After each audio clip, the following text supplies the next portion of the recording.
Hi friends, ನಮಸ್ತೆ ರೀ. ಸರೋಜ ಸವಿ ರುಚಿಗೆ ಸ್ವಾಗತ.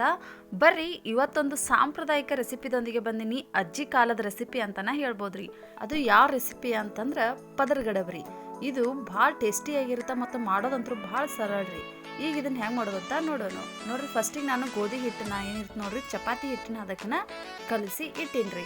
ಮತ್ತು ಒಂದು ಕಡಾಯಿನ ತೊಗೊಂಡಿನಿ ಮತ್ತು ಅದಕ್ಕೆ ಸ್ವಲ್ಪ ನೀರನ್ನ ಹಾಕಾಕತ್ತೀನಿ. ಈ ಪದರ್ ಕಡಬನ್ನ ನಾವು ಹಬೆದಾಗ ಬೇಯಿಸ್ಬೇಕಾಗತ್ರಿ. ಅದಕ್ಕೆ ಸ್ಟೀಮ್ ಬರಾಕ ನಾನು ನೀರು ಹಾಕಿ ಇಡಾಕತ್ತೀನಿ. ಮತ್ತು ಒಂದು ಸಣ್ಣಿಗೆ ಒಂದು ಸ್ವಲ್ಪ ಎಣ್ಣೆನ ಹಚ್ಚಿ ಇದನ್ನ ಸ್ಟೀಮ್ ಬರಾಕ ಇಡಾಕತ್ತೀನಿ. ನೋಡ್ರಿ, ಈಗ ಸೈಡಲ್ಲಿ ನಾವು ಕಡಬನ್ನ ರೆಡಿ ಮಾಡ್ಕೊಳ್ಳೋಣ. ಈಗೇನು ಹಿಟ್ಟು ಕಲಸಿಟ್ಟಿದೆ ನೋಡ್ರಿ, ಅದ್ರೊಳಗಿಂದ ಒಂದು ಸಣ್ಣ ಉಳಿ ತೊಗೊಂಡು ಅದನ್ನು ಈ ರೀತಿ ಇಡ್ಬೇಕ್ರಿ. ಅದಕ್ಕೆ ಸ್ವಲ್ಪ ಎಣ್ಣೆನ ಹಚ್ಚಬೇಕಾಗತ್ರಿ. ಒಣ ಹಿಟ್ಟೇನು ಹಚ್ಚಕ್ಕೆ ಹೋಗ್ಬೇಡ್ರಿ, ಎಣ್ಣೆ ಹಚ್ಚನ ಕಡಬ ಮಾಡಬೇಕು. ನೋಡ್ರಿ, ನಾನು ಈ ರೀತಿನ ತಿಳ್ಕೊಳಕತ್ತೀನಿ. ಆದಷ್ಟು ತೆಳ್ಳಗನ್ನ ನೀವು ತಿಳ್ಕೊಬೇಕಾಗತ್ತೆ, ದಪ್ಪಗ ತಿಳ್ಕೊಳಕ್ಕೆ ಹೋಗ್ಬೇಡ್ರಿ. ನೋಡ್ರಿ, ಇಷ್ಟು ತಿಡಿಂದ ಆದ್ಮೇಲೆ ಅದಕ್ಕೆ ಸ್ವಲ್ಪ ಎಣ್ಣೆನ ಹಚ್ಬೇಕ್ರಿ. ಹಚ್ಚಿ ಈ ರೀತಿ ನಾವು ಮಡಿಸ್ಬೇಕು. ಹೆಂಗೆ ತೋರ್ಸಾತಿ ನೋಡ್ರಿ ವಿಡಿಯೋದಾಗ, ಇದೇ ರೀತಿನ ನೀವು ಮಾಡಬೇಕಾಗತ್ತೆ. ನೋಡ್ರಿ, ಇಷ್ಟು ನಾವು ಮಡಿಚಿ ರೆಡಿ ಮಾಡ್ಕೋಬೇಕಾಗತ್ತೆ. ನೋಡ್ರಿ, ಈಗ ಇನ್ನೊಂದು ಮಾಡಾಕತ್ತೀನಿ. ನಾನು ಒಂದು ಉಳಿ ತೊಗೊಂಡು ಈ ರೀತಿ ತೀಡಿ ಮಡಿಚಿ ಕಡಬನ್ನ ರೆಡಿ ಮಾಡ್ಕೋಬೇಕು. ಈಗ ಸ್ಟೀಮ್ ಅಂತೂ ಬರಾಕತ್ತದ. ಈಗ ಮಾಡಿಟ್ಟಿರುವ ಕಡಬುಗಳನ್ನು ನಾವು ಸಾನ್ಗಿ ಒಳಗೆ ಒಂದೊಂದಾಗಿನ ಈ ರೀತಿ ಇಡ್ಬೇಕ್ರಿ.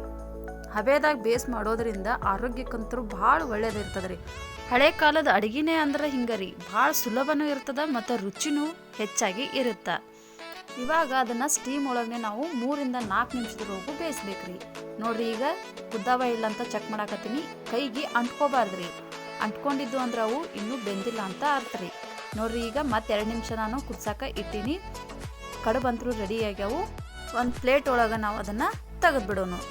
ನೋಡ್ರಿ, ಕಡುಬುಗಳು ಒಂದಕ್ಕೊಂದು ಅಂಟ್ಕೊಂಡೇ ಇಲ್ಲ. ನೋಡ್ರಿ, ಎಷ್ಟು ಚಂದಾಗಿ ಬಂದವು, ಮಸ್ತಾಗಿ ಇರ್ತಾವು ಮತ್ತು ಆರೋಗ್ಯಕ್ಕಂತೂ ಭಾಳ ಒಳ್ಳೇದ್ರಿ. ಪದರ್ಗಡಬ್ ಅಂತೂ ರೆಡಿ ಆದವ್ರಿ. ಈಗ ಇದನ್ನ ಎದ್ರ ಜೊತೆ ತಿನ್ಬೇಕಪ್ಪ ಅಂತಂದ್ರೆ ಬೆಲ್ಲದ ಜೊತೆ ತಿನ್ಬೇಕ್ರಿ. ನೋಡ್ರಿ, ಈಗ ನಾವು ಸ್ವಲ್ಪ ಬೆಲ್ಲ ತೊಗೊಂಡಿನಿ ಮತ್ತು ಅದಕ್ಕೆ ತುಪ್ಪನ ಹಾಕಾಕತ್ತೀನಿ. ನಿಮಗೆ ಬೆಲ್ಲ ಮತ್ತು ತುಪ್ಪ ಜೊತೆ ತಿನ್ನಕ್ಕೆ ಇಷ್ಟ ಆಗಲಿಲ್ಲ ಅಂದ್ರೆ ಖಾರದ ಚಟ್ನಿ ಏನಿರುತ್ತೆ ನೋಡ್ರಿ, ಕೆಂಪು ಮೆಣಸಿನ್ಕಾಯಿಂದ ರಂಜ್ಕ ಅಂತ ಮಾಡ್ತಾರೆ ನೋಡ್ರಿ, ಆ ಚಟ್ನಿ ಕೂಡ ಈ ಕಡುಬನ್ನ ತಿನ್ಬೋದು. ಅದು ಕೂಡ ಮಸ್ತಾಗಿರುತ್ತೆ. ನೀವು ಒಮ್ಮೆ ಮಾಡಿ ನೋಡಿ ಫ್ರೆಂಡ್ಸ. ನಿಮ್ಗೆ ಯಾವ್ದು ಇಷ್ಟ ಆಯಿತು ಅಂತ ಕಮೆಂಟ್ ಮೂಲಕ ತಿಳಿಸ್ರಿ. ನೋಡ್ರಿ, ಎಷ್ಟು ಸಾಫ್ಟಾಗಿ ಕಡುಬು ಎಷ್ಟು ಚಂದ ಬಂದಾವ ನೋಡ್ರಿ.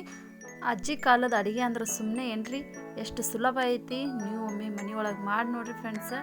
ನೋಡ್ರಿ, ಈ ರೀತಿ ಅದನ್ನು ಬೆಲ್ಲ ಮತ್ತು ತುಪ್ಪನ ಕಲಿಸ್ಕೊಂಡು ಕಡುಬು ಜೊತೆ ತಿನ್ನಾಕತ್ರ ಆಹಾ ಸೂಪರ್ ಆಗಿರುತ್ತೆ. ಬೆಳಿಗ್ಗೆನೂ ಮಾಡ್ಬೋದ್ರಿ ಮತ್ತು ಮಧ್ಯಾಹ್ನ ಬಿಸಿ ಬಿಸಿಗೆ ಮಾಡ್ಕೊಂಡು ತಿನ್ಬೋದು. ಮಕ್ಕಳಿಗೂ ಹೆಲ್ದಿ ಆಗಿರ್ತದೆ. ನೀವು ಒಮ್ಮೆ ಮನೆಯೊಳಗೆ ಮಾಡಿ ನೋಡಿ ಫ್ರೆಂಡ್ಸ. ಹಂಗೆ ಈ ರೆಸಿಪಿ ನಿಮ್ಗೆ ಇಷ್ಟ ಆತಂದ್ರೆ ಲೈಕ್ ಮಾಡಿರಿ, ಶೇರ್ ಮಾಡಿರಿ. ಹಂಗೆ ಹೊಸದಾಗಿ ನೋಡ್ತಾ ಇರೋರು ಪ್ಲೀಸ್ ಸಬ್ಸ್ಕ್ರೈಬ್ ಮಾಡಿಕೊಂಡು ನೋಡಿರಿ. Thank you.